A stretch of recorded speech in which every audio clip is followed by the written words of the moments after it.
So once again, ringing up Christopher Browell to see if he's going to answer the call. I don't think he's going to answer, but we'll see.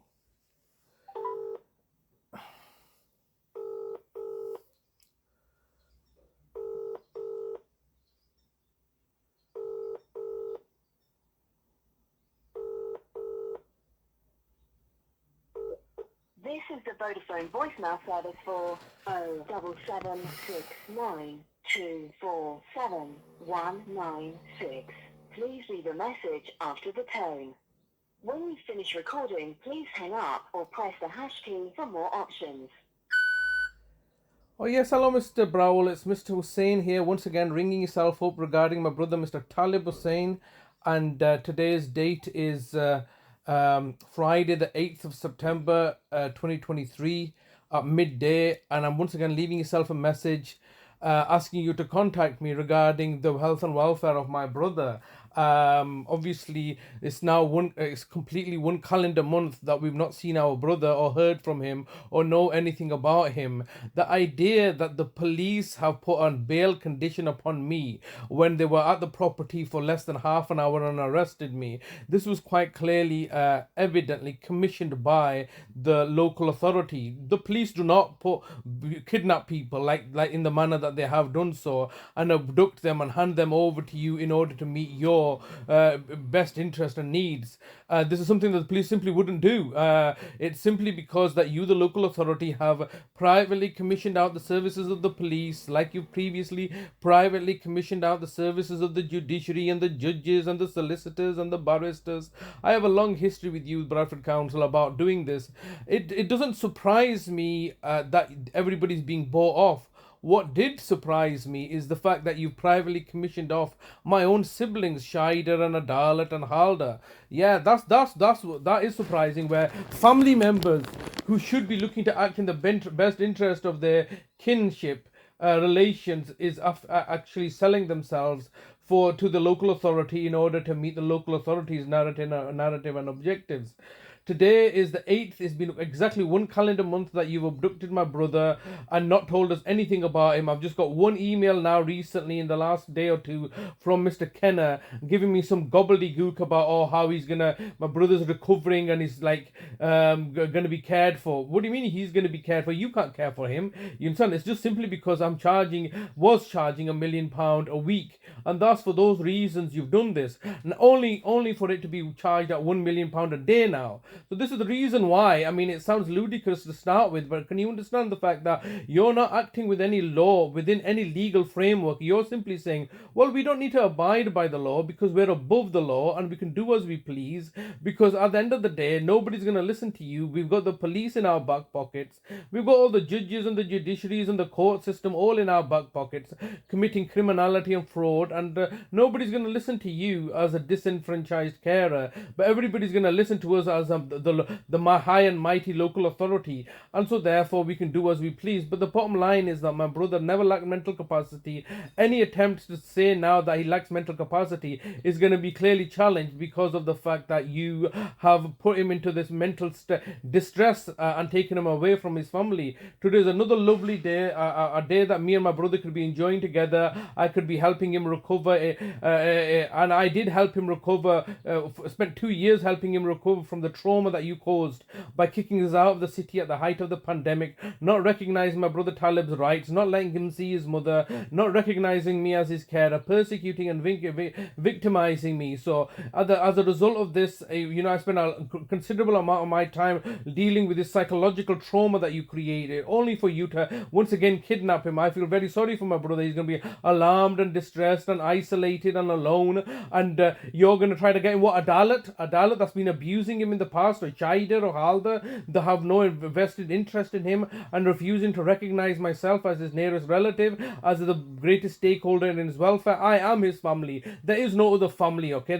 I am the greatest stakeholder in his welfare, and he's obviously authorized me with capacity to have his lasting power of attorney for both health and welfare and property and finances. The property and finances was irksome to you because it conflicted with your criminal conviction, and so you got yourself used Adalat ballot to get that onto yourself eventually. But like I said, the main issue was regarding Talib's health and welfare. Now, if you touch Talib, if you've given him any medication, if you've taken any bloods from him, that's all classed as assault now, because he's not consented to this. He's never consented to you doing any of this. You should look at your history, how he's been verbally abusive to you, telling you, I've just reviewed some of my records. In October, when Sanjeev came over in October 2017, my brother was telling him to do one. I'll show you the shit in my toilet if you don't leave me alone. And when he was in your care and custody, when he took him after the 8th of August, he was going to say, I'm going to hit you if you get near me. He's clearly expressed to you that he does not want your involvement. He does not speak English. He does not read or write English. He's put his full trust in me. And why would he not, when I'm dedicating my life to his welfare and well-being, and you're looking to put together lies and contrivances in order to victimize me further and put me into the situation where you act as guardians for him, clearly against his wishes. He's not authorized this. I have not authorized this. What you're doing is criminal. You know what you're doing is criminal. We're suffering, and as a consequence of this, what do you want me to do? Act with violence? I'm not like you. I don't act with violence. All I'm telling you is that I charge. I have a charging policy, £1 million per week for caring, £1 million per day for your villainous actions of denying me access as his carer, and continuing to persecute and victimize me in this manner. And so all I can do is put charges upon you. That's all it is. And look at the actions that you're taking, coming to my house. 15 seconds recording time remaining. Yeah, coming to my house, abducting people, arresting me. Just totally ridiculous, Mr. Browell. This is not acceptable at all. And obviously, you're just a mouthpiece in it. It's just the council and Mr. Kenner, but no doubt it's Kirsten England and Susan Hinchcliffe and all the rest of them, at the senior level, looking to persecute and victimize me and my brother. Totally not acceptable. Your recording time has expired. To leave your message, press 1. 1. I don't need to review it. Message sent. Yeah. Thank you for calling. So Bye. every day I'm leaving him a message. Every day they're choosing to be ignoring me, all right, and saying, no, it's a police investigation now. We must give way to the police. It's not a police investigation when the fact that you have commissioned the police to do this. There was no safeguarding alert. There was nothing constituting this. The police now are putting their legs between the tails as they did last time. This is not the first time that the local authority have commissioned the services of the police. They did this back on the 22nd of December 2002, over 21 years ago.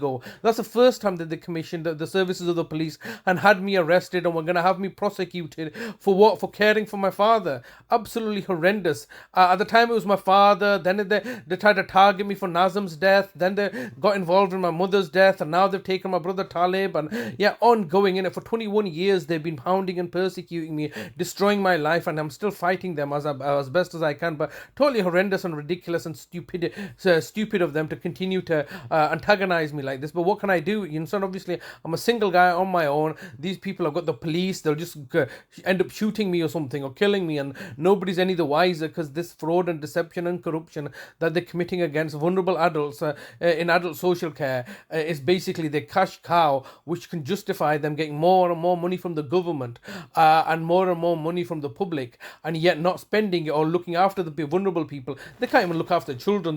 The children's services have gone into administration, which is a farcical joke anyway, because it's still run by them. It's just ridiculous. It's just horrendous, the fact that they put us into this situation, and the government are just looking to appease the people and have a tick box exercise. Their bottom line is that it's now been exactly one calendar month, and my brother, I have no idea how my brother's doing. Won't let me see him, won't let me engage with him. Because why? Because the local authority are now thinking that we're going to make more money this way by abducting him and doing away with the laws. Absolutely ridiculous, horrendous.